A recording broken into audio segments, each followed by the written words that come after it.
আর মাত্র একদিন তারপরে মাঠে গড়াতে যাচ্ছে ফুটবল বিশ্বের মহোৎসব 2026 ফিফা বিশ্বকাপ। তবে এবারের আসরে ফুটবল প্রেমীদের আগ্রহের কেন্দ্রে রয়েছে ফিফার নতুন কিছু নিয়ম, যা ফুটবল ইতিহাসে এবারই প্রথম বাস্তবায়িত হতে যাচ্ছে। কিন্তু কি সেই কড়া নিয়ম যা খেলোয়াড়দের ফেলতে পারে নতুন চ্যালেঞ্জের মুখে? বিস্তারিত জানাচ্ছেন মেহেদী হাসান। 2026 বিশ্বকাপের কাউন্টডাউন এখন শেষের পথে।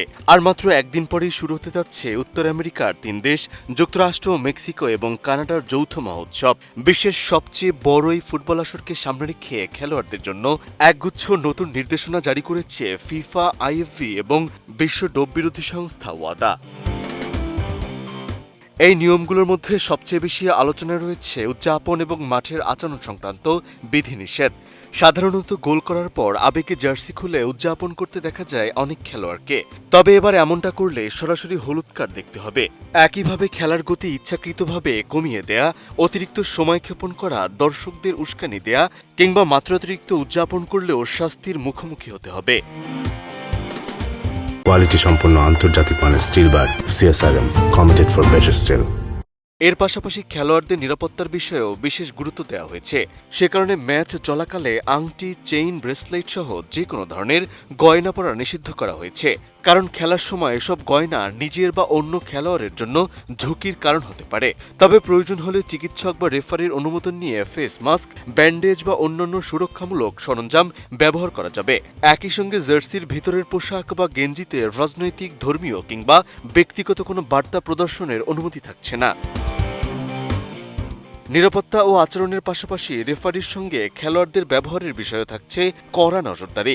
স্বাভাবিক কথোপকথন করা গেলেও আক্রমণাত্মক আচরণ, গালিগালাজ বা ভয়ভীতি প্রদর্শন করলে হলুদ কার্ড কিংবা লাল কার্ড দেখানো হতে পারে।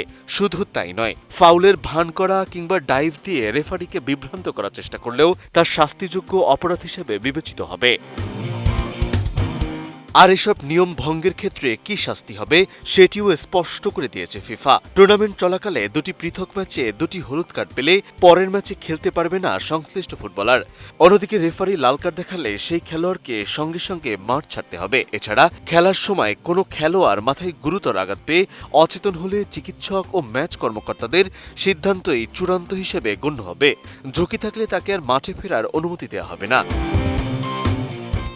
তবে নিয়মের কড়াকড়ি শুধু মাঠের মধ্যেই সীমাবদ্ধ থাকছে না, মাঠের বাইরেও খেলোয়াড়দের উপর থাকবে বিশেষ নজরদারি।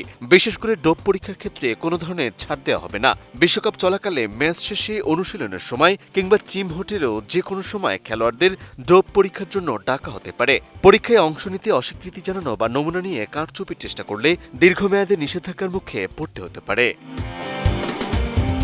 মেহেদী হাসান, ATN নিউজ।